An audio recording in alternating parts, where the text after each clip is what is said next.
الحمد للہ رب العالمین، الصلاۃ والسلام علی اشرف الانبیاء والمرسلین ابی القاسم محمد وعلی اہل بیتہ الطیبین الطاہرین المعصومین المظلومین ولعنۃ اللہ علی اعدائہم اجمعین من یومنا ھذا الی قیام یوم الدین، اما بعد۔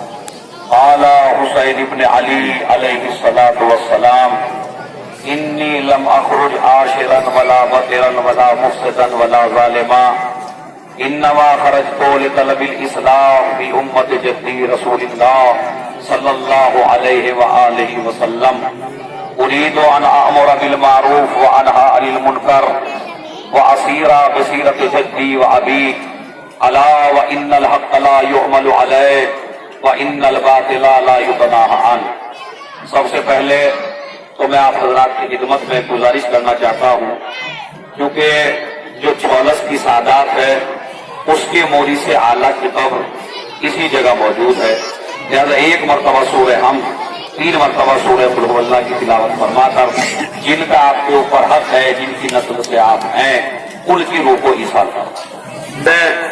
مجھے مجلس میں کرنی تھی 10 منٹ کے اندر انشاءاللہ میں آپ حضرات کی خدمت میں پیش کرنا چاہتا ہوں، اور معذرت چاہتا ہوں کیونکہ میں بہرحال مجبور تھا، تاخیر مجھے ہو گئی تو اس کی میں وقت ضائع نہیں کرنا چاہتا ہوں۔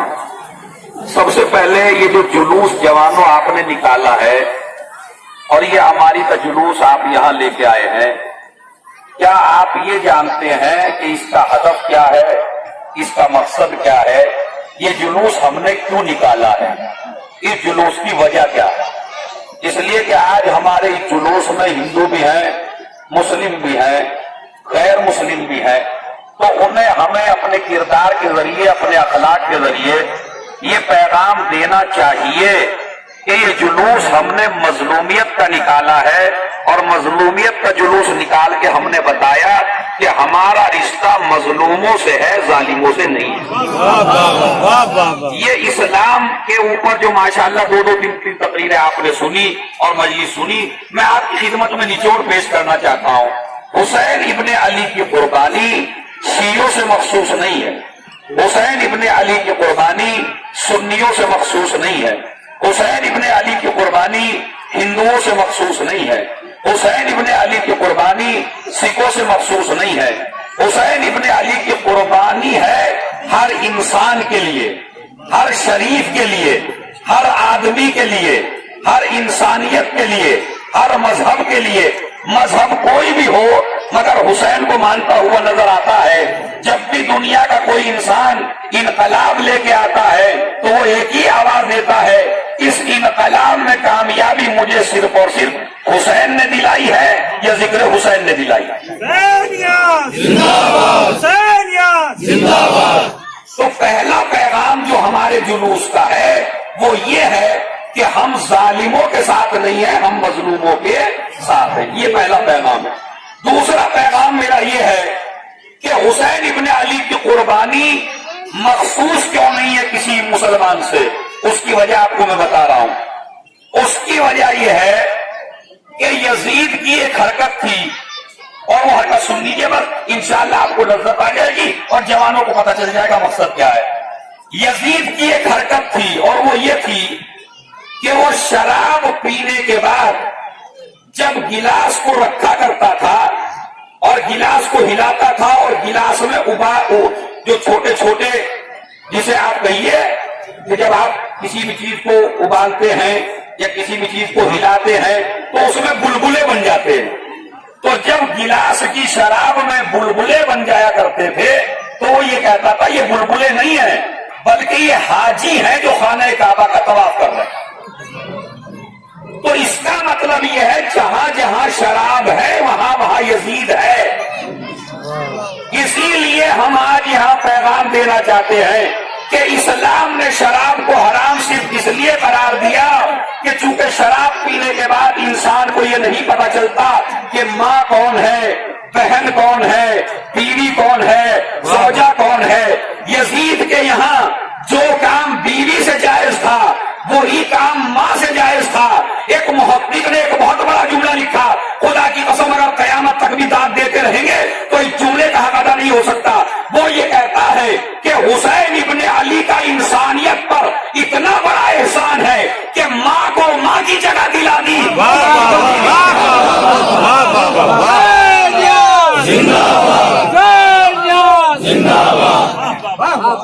ماں کو ماں کی جگہ.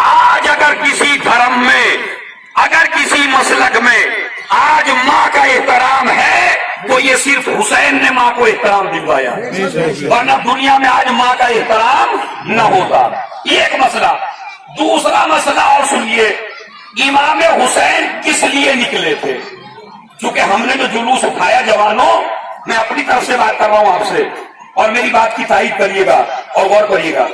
آپ نے جو جلوس نکالا امام حسین کا 28 رجب میں، کیوں نکالا؟ امام کے نکلنے کا مقصد کیا تھا اور آپ کے نکلنے کا مقصد کیا ہے؟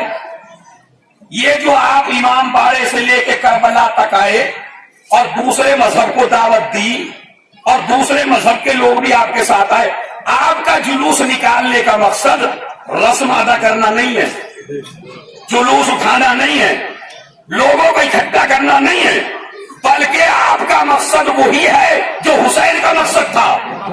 حسین کا مقصد کیا تھا؟ اصلاح کرنا. ارے توجہ چاہتا ہوں، بڑا جملہ ہے. اصلاح کرنا حسین کا مقصد تھا. حسین کا مقصد تھا ظالم سے نفرت کرنا. حسین کا مقصد تھا مظلوم کا ساتھ دینا. حسین کا مقصد تھا حق کو حق کہنا. تو اگر آپ اس جیسے 1000 جلوس بھی نکال لیں لیکن حق کو حق نہ کہیں، باطل کو باطل نہ کہیں، ظالم کو ظالم نہ کہیں، مظلوم کو مظلوم نہ کہیں اور مظلوم کا ساتھ نہ دیں، تو پھر اس جلوس سے آپ کا کوئی فائدہ. پھر اس کا مطلب ہے یہ چھولس کی ایک رسم ہے جو ہم نے ادا کی ہے. ہمیں رسم ادا نہیں کرنی ہے، ہمیں نہ مفسد بننا ہے نہ ظالم بننا ہے، نہ ظالم کا ساتھ دینا ہے. ظالم چاہے میرا باپ ہو، ظالم چاہے میرا رشتہ دار ہو، ظالم چاہے میرا خاندان ہو. حسین ابن علی نے کربلا کے میدان میں 72 کی قربانی 30,000 کے مقابلے میں پیش کر کے بتایا تھا، یہ نہ دیکھنا زیادہ کدھر ہے، یہ دیکھنا کدھر ہے. ایک صلوات بھیجنے محمد والی. یہ نہ دیکھنا حق کدھر، یہ دیکھنا حق کدھر ہے، یہ نہ دیکھنا زیادہ کدھر ہے. دوسرا مسئلہ اور جو کلیئر مسئلہ ہے وہ میں آپ کو سمجھا دینا چاہتا ہوں. آپ کے آنے کا مقصد ہے اصلاح. جوانوں، جلوس میں ایسے آنا کہ تمہاری حرکات و سکانات کو دیکھنے کے بعد دوسری قوم یہ کہے یہ شریفوں کا جلوس جا رہا. اپنی نظر کو پاک رکھنا، اپنی نگاہوں کو پاک رکھنا. یہ میری ماں بہنیں جو کربلا میں آئی ہیں زیارت کے لیے، ان کا کربلا میں آنا کمال نہیں ہے، کربلا میں آ کے اپنے پردے کی حفاظت کرنا کمال ہے. اگر عورت جلوس میں ہے اور بے پردہ ہے تو پھر اس کا مطلب ہے اس کا زینب سے کوئی رابطہ. خدا کی قسم، اگر کوئی عورت ہمارے جلوس میں بے پردہ نظر آتی ہے تو روح یزید خوش ہوتی ہے، اور اگر ساری عورتیں جلوس میں پردے کے ساتھ آتی ہیں تو روح زہرا اور روح زینب جیت کے کہتی ہے یزید تو ہار گیا، حسین جیت گیا. تو ہمیں حسین، اب میں بس تقریر میں نے ختم کر دی. آپ کو حسین کو جتانا ہے یا ہرانا ہے؟ نہیں، جب آپ بولیں گے تم آگے بولو گے. جیتا کیسے جتائیں گے؟ حق کو حق کہیں گے، ظالم کو ظالم کہیں گے، مظلوم کی مدد کریں گے، اصلاح کریں گے، اپنی نظروں کو پاک رکھیں گے، اپنی ماں بہنوں کے پردے کا خیال رکھیں گے. تو اب یہ آپ ہو گئے اصلاحی. اب میں آپ سے پوچھنا چاہتا ہوں، آپ سے اگر کوئی پوچھے امام حسین کی جنگ کس بات پہ تھی، کیا آج شراب نہیں پی جاتی؟ کیا آج بھائی کا حق نہیں مارا جاتا؟ کیا آج مظلوموں کو قتل نہیں کیا جاتا؟ ذرا بولیے زور سے، وہ جو باہر کھڑے ہیں وہ بھی.